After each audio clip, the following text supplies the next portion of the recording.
Я и говорю прямо, как только увидел, что у нас посредники на конфеты, шоколад, одежду, молоко, мясо, технику белорусского производства, посредник вписался сразу в СИЗО. Он сразу же, переступил порог, расскажет все, как это было с вашим министром природных ресурсов.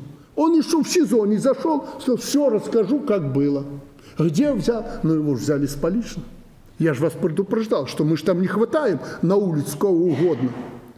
Шведа сейчас, гора Дмитрий Юрьевич, это жестко контролирует. Если надо, доложит.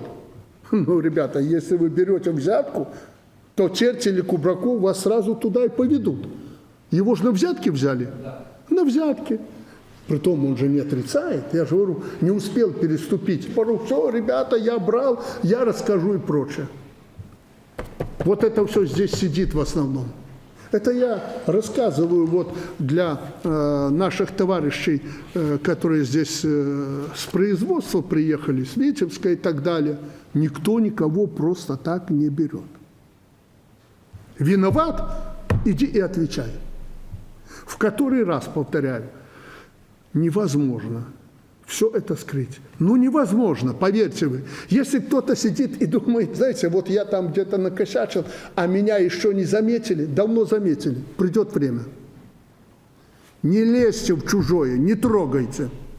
Если вы по импортозамещению привезете что-то, того, чего нет. Если вы для страны что-то сделаете, спасибо вам за это. Мы вас будем ценить и поддерживать. Но коррупция – это не просто ржавчина, как я раньше говорил. Это война. В Украине с этого начиналось.